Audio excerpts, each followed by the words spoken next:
Hello అండి. Next collection వచ్చేసి soft Kanchi పట్టు ఐటమ్ అనమాట. సో అందులో ఇంకో డిజైన్ అనేది వచ్చేసింది చూడండి.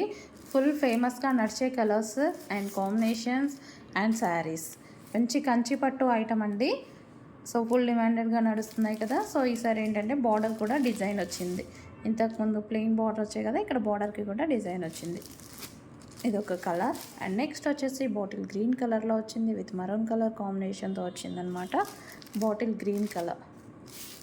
సో నెక్స్ట్ కలర్ వచ్చేసి కల్నేతా షేడ్ అండి. పీకాక్ బ్లూ కాంబినేషన్ కల్నేతా షేడ్ అనేది వస్తుంది విత్ వైన్ కాంబినేషన్తో వచ్చింది. కల్నేతా షేడ్ వస్తూ ఉంటుంది శారీలో. అండ్ ఇది వచ్చేసి పీకాక్ బ్లూ అండి.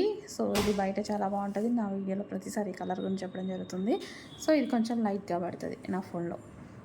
అండ్ నెక్స్ట్ వచ్చేసి గ్రీన్ కలర్, పెసర గ్రీన్ కలర్ విత్ వైన్ కాంబినేషన్తో ఉంది. సో చాలా బాగుంది కదా కలర్ కాంబినేషన్. ఈ శారీ చాలా బాగుందండి. పెసర green with wine combination. And next very famous colour. So orange కాదు, ఆరెంజ్ మిక్స్డ్ పింక్ షేడ్ అనమాట. సో మీరు అడిగేటప్పుడు వాళ్ళని కూడా అడ్మిన్స్ని కొంచెం అలా అడగండి. ఆరెంజ్ మిక్స్డ్ పింక్ షేడ్లో ఇది ఒక కాంబినేషన్ అనమాట. కంప్లీట్ ఆరెంజ్ కాదు, కంప్లీట్ పింక్ కాదు, కల్నేతా షేడ్.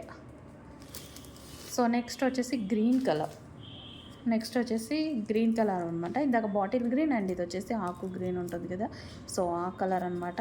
గ్రీన్కి వైన్ కాంబినేషన్. అండ్ నెక్స్ట్ వచ్చేసి ఆరెంజ్ కలర్. ఆరెంజ్ ఇది వచ్చి మొత్తం ఆరెంజ్ అనమాట. సో ఆరెంజ్కి బ్లూ కాంబినేషన్. ఈ రెండింటికి డిఫరెన్స్ ఉంది. ఈ రెండింటికి మనకి డిఫరెన్స్ ఉంటుంది. సో అది ఆరెంజ్, ఆ శారీ ఆరెంజ్. ఇది పింక్ అండ్ ఆరెంజ్ కాంబినేషన్.